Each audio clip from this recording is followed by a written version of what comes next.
What your favorite unit says about you. Euro Edition. Musketeer, the jack of all trades, master of none. We gotta start off with the Musketeer. The standard line infantry has been the go-to for players since the day AoE 3 was born. Decent at just about everything, killing buildings, cavalry, siege, even other infantry. The Musketeer does not excel at anything in particular. These players love protecting artillery and love the traditional colonial feel of line formation fighting, with an occasional bayonet charge for glory. Musketeer players are seen in almost every single match in the game, and they are extremely common, but for good reason. They often get the job done. Variation. Janissary. Let's make stronger musketeers for one of the best rushing civs.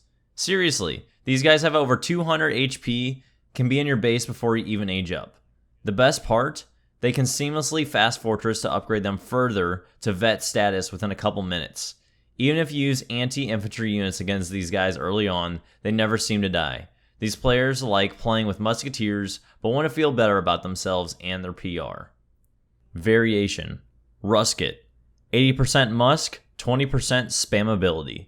These guys are the weak musketeers, but they somehow get the job done because there are just so many of them.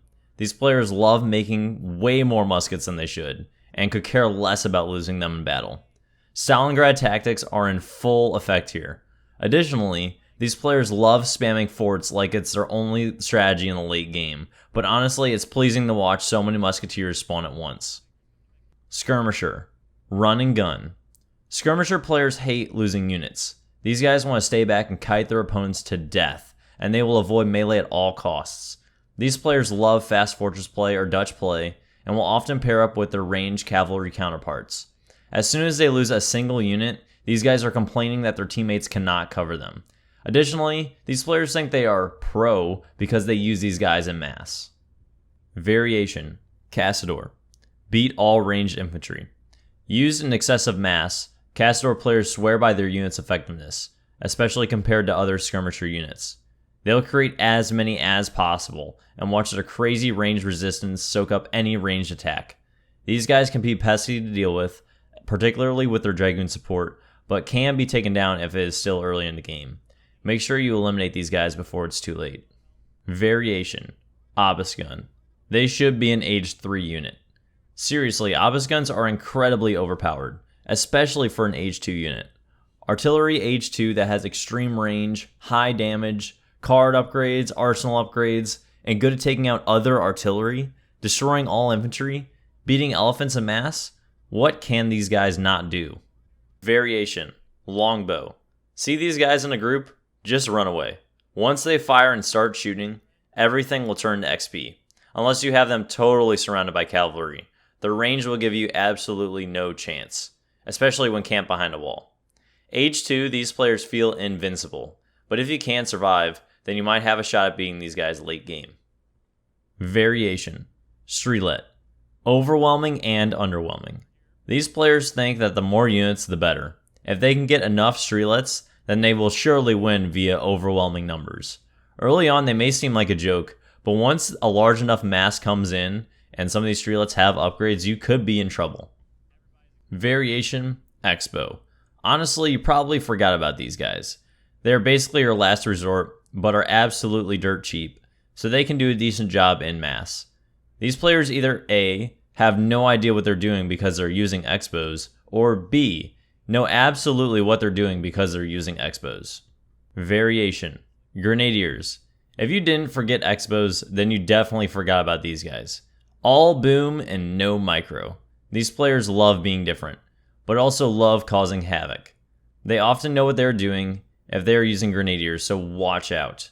If they are Brits, kill them first at all costs, or else your TC is toast. Variation. Minutemen. Ready at a moment's notice.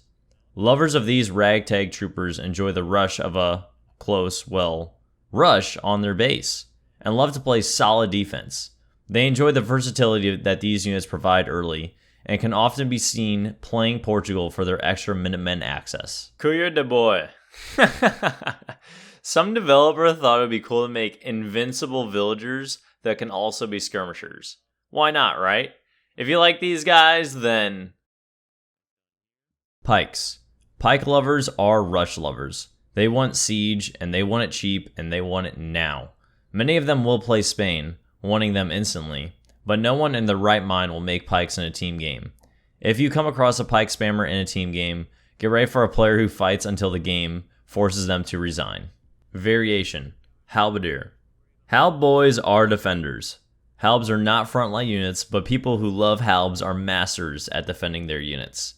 Skirms, artillery, villagers, they will protect their units well. These players are slow and determined, usually pushing slowly with artillery and keeping the game at their own pace. With high siege, high attack, and the ability to block cav better than any other unit, they are well suited to do the job. These players don't micro much, but love Halbs for their high HP and versatility. Variation. Rodoleros. These players are tricky because rods are tricky units.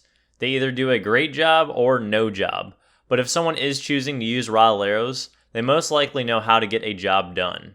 These guys somehow use the rod unit to its ultimate potential, making you think why more people don't use them more often. Watch out for the Rod Lancer combo because it could be your demise. Variation. Doppelsoldner. These are for the guys who love the front lines. If you like using brute force and getting into close hand combat, then these are your favorite units. Extremely strong versus cavalry and have a very high siege. These guys can be deadly in mass, but be careful because if you have them, you might need to run away from some skirmishers or dragoons. The Hussar. A general's most effective unit. Players who love cav love several things. They love the mobility, they love raiding villagers, maybe they love a classic flank. Either way, they can be beyond annoying to deal with, especially when in mass. A good cavalry player will seem to never die because A, they pull them out at just the right time, B, only use them against skirm-like units, or C, play France or Germany and just mass them anyways. These are the guys that you love on your team but cannot stand on the other side. Variation. Ulan. Endless raids. Speaking of raids, Ulan lovers are masters of them. They use their free units to perfection and seem to endlessly stop coming. Once upgraded, the Ulan's high attack punch just gets worse, and players that love them take full advantage by spamming them late game. You often end up trying to engage these guys with other cav because your anti-cav doesn't do a good enough job age 2. Variation. Cossack. The STRELET of cav. One pop cavalry. Seems like a good idea, right? Well, the Cossack lover would agree. These units seem harmless until there are 50 of them coming at you with even more units behind them.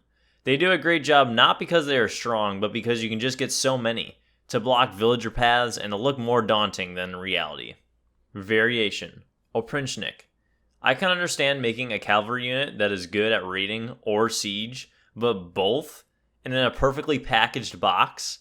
Players who like these guys love causing problems and generally like being a jerk to other players.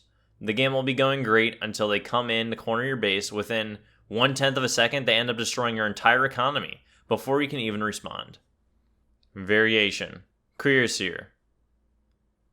Variation. Lancer.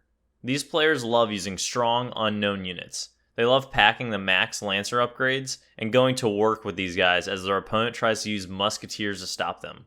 But at that moment, it is just too late. Lancers will one-hit blow your infantry every time, somehow. If you see a Lancer mask, know that you're in for a long game. Dragoon. The only cav skirm players use. Seriously, if there is a player that likes using skirm, then they like using dragoons, and vice versa. Hit and run is the meta for these players.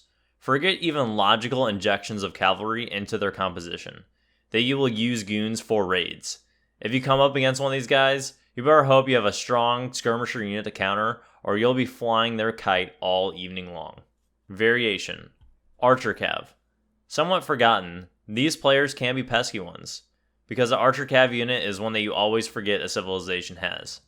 Once you finally feel like you have enough cav to tear through the Ottoman obelisk guns or the Russian strelets, these guys come out and cause problems. If you like these guys, then you are probably a fan of the Archer cav / artillery combo, and that can be devastating if you're not ready. Variation. War wagon. These guys are literally tanks, so there's no description needed here. But if these are your favorite units, then you should probably be playing a World War II simulator instead of Age of Empires 3 because these guys are well and above strong for this game. Their armor's insane. They got amazing attack, and they got really good siege as a range cav unit. Thank you guys so much for watching. I hope you guys enjoyed. I've been working on this video for a few months here. Just want to do a quick shout out for the Patreon. We had a lot of supporters here. And if you don't know it, this is an extra way you can support me if you're interested. Every dollar counts, and it really helps me stay focused on kind of getting these videos out. Not that this is the ultimate motivator, but when you have a full-time job, this is encouraging to see people support you in this way. I am going to be doing a Patreon-only tournament coming up soon. So if you're interested in joining that, definitely join in soon, and I'll get you in for that one. So thankful and appreciative of you guys.